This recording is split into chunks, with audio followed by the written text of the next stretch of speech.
Banco do Brasil, sem dúvida nenhuma, uma das ações mais faladas do nosso país. Por vários meses, inclusive, sendo campeã de indicações das casas de análise. Só que se a gente for analisar o histórico inteiro, o Banco do Brasil perdeu até pro CDI, como mostra esse gráfico. E isso aqui já considera dividendos, antes que alguém pergunte. O que é que está acontecendo com o Banco do Brasil? Por que ele pode ser a pior ação para uma pessoa em 2025? É isso que a gente vai te contar no vídeo de hoje.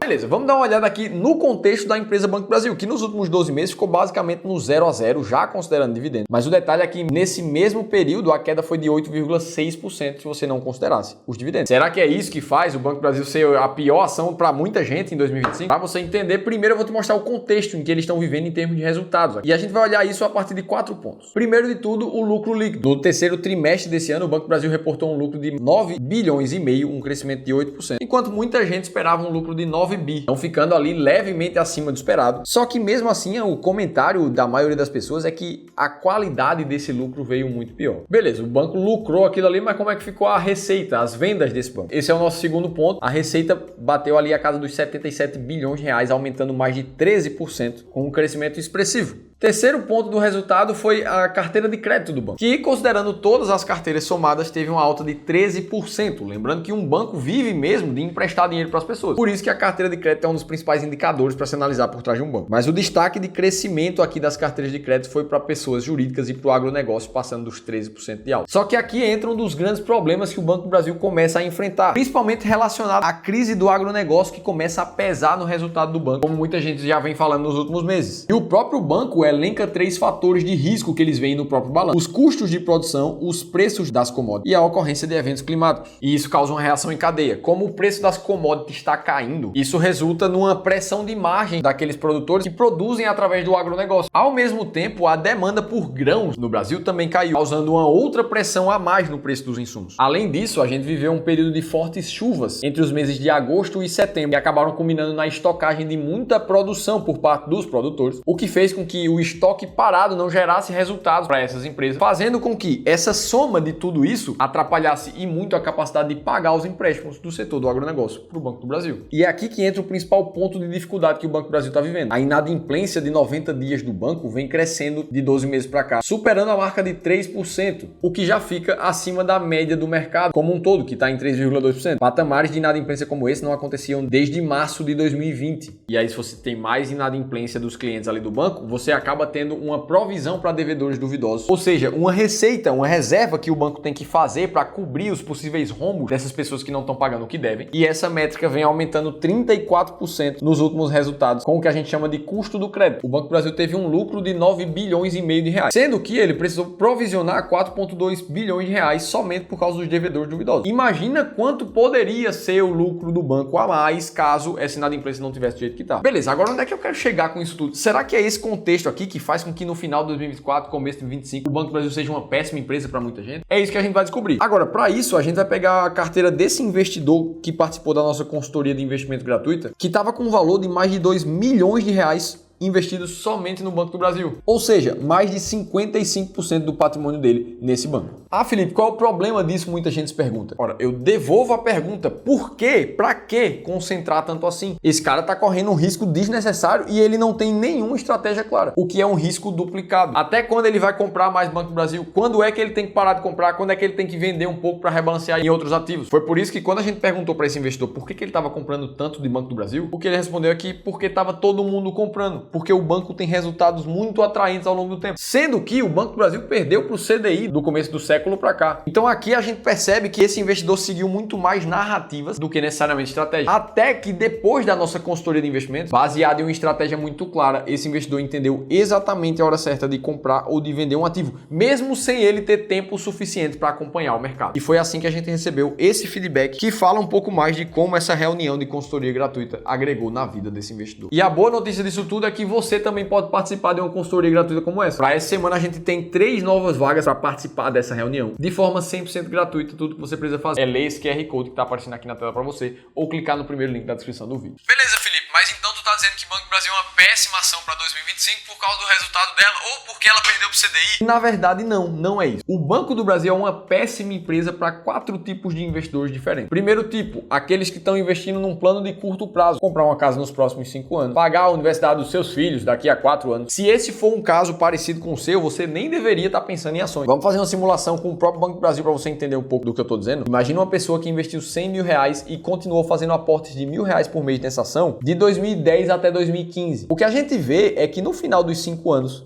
por mais que esse investidor tenha tirado do bolso 171 mil reais, ele chegou no período do final dos 5 anos com apenas 139 mil, levando o prejuízo ali, mesmo considerando os dividendos. Ou seja, foi um período de 5 anos e mesmo assim ele viu o dinheiro dele ficar menor do que era. Agora, para quem pôde esperar por um prazo um pouco mais longo, investiu ao longo de 10 anos ao invés de só 5, os mesmos 100 mil reais iniciais mais R$1.000 por mês viraram um patrimônio de mais de 630 mil, o que é basicamente 3 vezes aquilo que o investidor tirou do bolso. Então, se não for para o longo prazo, o Banco do Brasil é uma péssima ação para você. Tipo número 2 de investidor, aqueles que por escolha própria têm um perfil de risco mais conservador de investir. São caras que querem ver o seu patrimônio crescer dia após dia. Carteiras muito parecidas com essa, que a gente chama de modelo 100% renda fixa aqui no Clube do Valor. Ou seja, para esse cara aqui, toda ação é uma péssima escolha para o próximo ano. Terceiro tipo de investidor, aquele cara que até tem uma parcela da sua carteira em ações do Brasil, só que não tem mais espaço para colocar mais dinheiro em ações. Te explico isso te mostrando outra possibilidade de modelo de carteira de investimentos.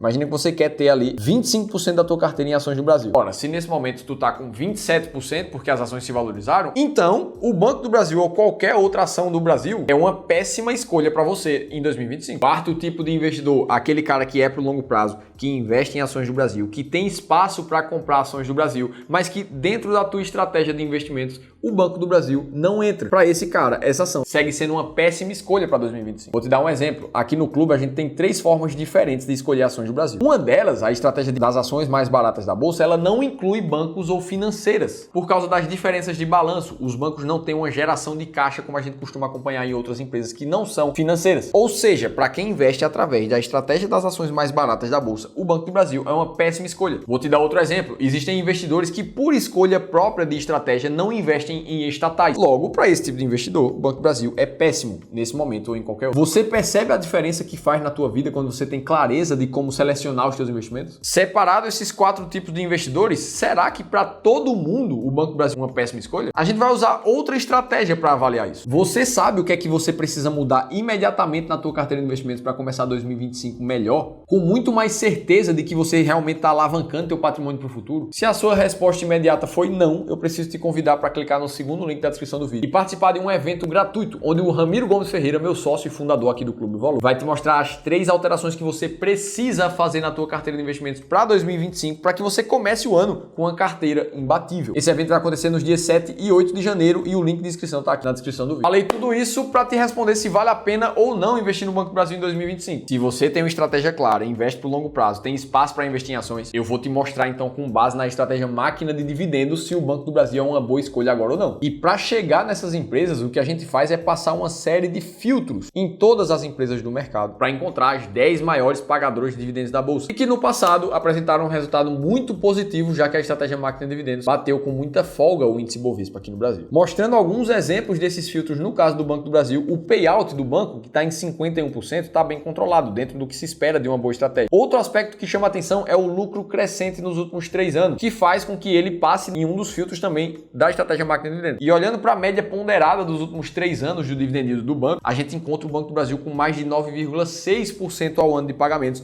o que coloca sim ele entre os maiores pagadores da bolsa. Ou seja, ele está na estratégia. Para quem está montando uma carteira agora, o Banco do Brasil é uma ótima escolha. Mas eu não podia te falar isso sem esclarecer para quem é que ele pode ser uma péssima escolha também. Se esse vídeo te ajudou, me conta aqui embaixo o que é que você achou e se você está investindo no Banco do Brasil nesse momento. Agora, se você quiser saber se é o fim da Bolsa do Brasil, já que a Selic pode bater 15% ao ano, como tem muita gente dizendo, eu preciso que você assista esse outro vídeo aqui, porque eu vou te contar tudo isso em detalhes, estou te esperando por lá.